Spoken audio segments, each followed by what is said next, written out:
नमस्कार मित्रांनो, व्यायाम स्टडीच्या नवीन भागामध्ये तुमचं स्वागत आहे. जर तुम्ही माझ्या चॅनलवर नवीन असाल तर लाईक, शेअर आणि सबस्क्राईब करायला मित्रांनो विसरू नका.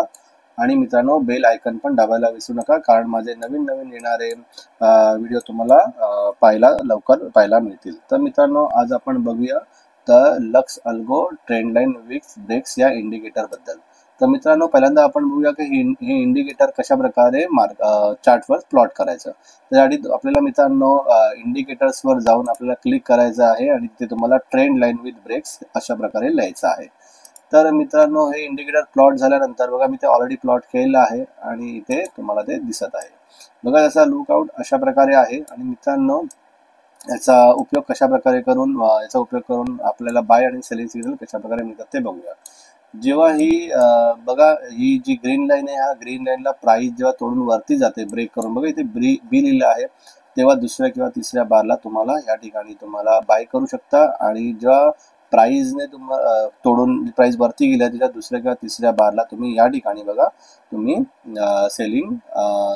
तुम्ही स्टॉप लॉस ठेवू शकता मित्रांनो.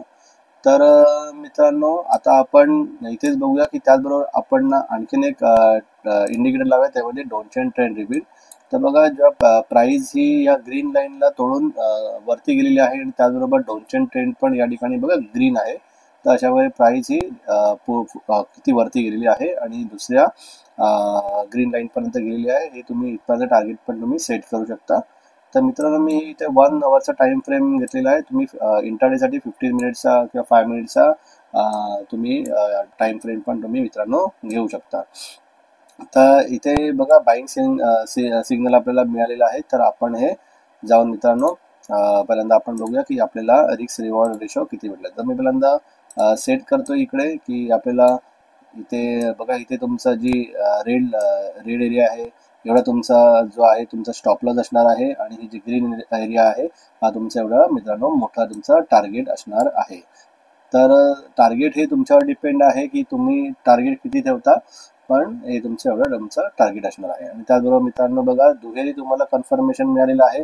तर ट्रेंड लाईन विथ ब्रेक्सने पण तुम्हाला एक छानपैकी सिग्नल दिलेला आहे. आणि त्याचबरोबर बायचा आणि त्याचबरोबर तुम्हाला डॉनचन ट्रेंडने पण इथे ग्रीन आहे, याचा अर्थ प्राइस खूपच वरती जाणार आहे. तर मित्रांनो तुम्ही टार्गेट हे पुढच्या ब्रेकपर्यंत, पुढची जी ग्रीन लाईन आहे तिथपर्यंत तुम्ही सेट करू शकता. तर मित्रांनो अशा प्रकारे बाईंगचा आपल्याला सिग्नल भेटला. तर आता आपण सेलिंगसाठी पण जाऊया. बघा या ठिकाणी बघा जेव्हा प्राइस ही जेव्हा रेड लाईनला क्रॉस करून खाली आलेली आहे, बघा खाली आलेली पुन्हा आहे. आणि त्याचबरोबर मित्रांनो इथे डोनचेन ट्रेंड पण आहे, ही रेड आहे. तर मित्रांनो या ठिकाणी तुम्ही मित्रांनो सेलिंग सिग्नल म्हणजे सेल करू शकता. पण मित्रांनो एक लक्षात ठेवा, जेव्हा प्राइस ही अशी प्राइस ही एकदम खाली होते, गॅप डाऊन होते, तेव्हा मित्रांनो ही पुन्हा वरती जाण्याची शक्यता असते. तर मित्रांनो पहिल्यांदा कन्फर्मेशन करा की प्राइस वरती तर जात नाही आहे ना, आणि त्याच्यानंतरच तुम्ही कन्फर्मेशन घेऊ शकता. बघा प्राइस ही पूर्णपणे खाली आलेली आहे आणि ही पुन्हा वरती न जाता खाली खाली येत आहे. तर तुम्ही या ठिकाणी तुम्ही सेलिंग सिग्नल घेऊ शकता जेव्हा ही गॅप डाऊनने प्राइस खाली आलेली आहे. तर तुम्ही या ठिकाणी स्टॉप लॉस ठेवू शकता आणि या ठिकाणी तुम्ही सेल करून तुम्ही टार्गेट घेऊ शकता. तर मित्रांनो बघा या ठिकाणी आपल्याला दुहेरी कन्फर्मेशन भेटलेलं आहे. तर मित्रांनो इथे डोनचेन ट्रेंड पण रेड आहे. तर अशा प्रकारे मित्रांनो दोन्ही इंडिकेटर्सचा म्हणजे तुम्ही याच्याबरोबर आता मी डोनचेन ट्रेंड लावलेला आहे, तर तुम्ही RSI किंवा MACD पण इंडिकेटर वापरू शकता. तर मित्रांनो RSI आणि इंडिकेटर कशा प्रकारे यूज करायचा हे मी माझ्या मागच्या व्हिडिओमध्ये तुम्हाला दाखवलेलंच आहे, सांगितलेलंच आहे. तर तुम्ही ते व्हिडिओ नक्की पहा. तर मित्रांनो प्राइस बघा किती खालेली आहे आणि किती मोठा टार्गेट्स आपल्याला भेटलेला आहे. तर बघा ह्या इंडिकेटरचा मित्रांनो एक फायदा आहे, जेव्हा आपण हाताने ट्रेंड लाईन काढतो तेव्हा आपल्याला ते ट्रेंड लाईन बरोबर आहेत किंवा आपल्याला कॉन्फिडन्स नसतो किंवा ते इंडिकेटर बरोबर असेल, आपल्याला बरोबर ब्रेक भेटेल हे आपण सांगू शकत नाही. पण ह्या इंडिकेटरचा एक चांगल्या प्रकारचा उपयोग आहे की आपल्याला हे ट्रेंड लाईन ऑटोमॅटिकली ड्रॉ करून देतं आणि मित्रांनो आपल्याला टार्गेट पण आपल्याला इथपर्यंत मिळालेलं आहे. तर मित्रांनो आपण आणखीन अशा प्रकारे सिग्नल शोधूया. बघा या ठिकाणी बघा मित्रांनो बघा या ठिकाणी बघा मित्रांनो की पुन्हा बघा इथे डोनचेन ट्रेंड ही रेडच आहे आणि बघा इथपासून रेडच आहे. आणि त्याचबरोबर प्राइसने पण बघा ही ब्रेक करून प्राइस खाली आलेली आहे आणि इथे तुम्ही दुसऱ्या किंवा तिसऱ्या बारला सॉरी कॅन्डलला तुम्ही काय करू शकता, सेल करू शकता आणि इथून दुसऱ्या किंवा तिसऱ्या तुम्ही कॅन्डलला तुम्ही स्टॉप लॉस ठेवू शकता. तर मित्रांनो बघा प्राइस अशी खाली आलेली आहे. आणि मित्रांनो तुम्हाला सांगितल्याप्रमाणे बघा प्राइस ही खाली येऊन बघा मित्रांनो, जेव्हा प्राइस ही खाली येते तेव्हा मित्रांनो पुन्हा प्राइस ही वरती ही रेड लाईनला गेलेली आहे.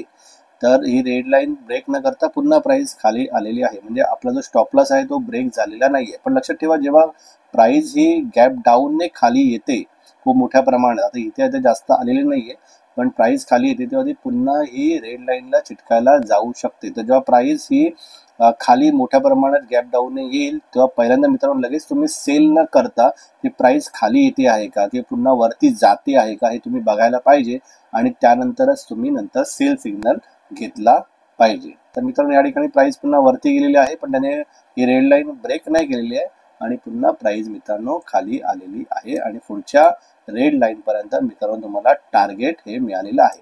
तर हे टार्गेट किती ठेवायचं हे तुमच्यावर डिपेंड आहे. तुम्ही इंट्राडे करत असाल तर तुम्हाला किती % टार्गेट ठेवायचं हे तुम्ही स्वतः तुम्ही ठरवू शकता.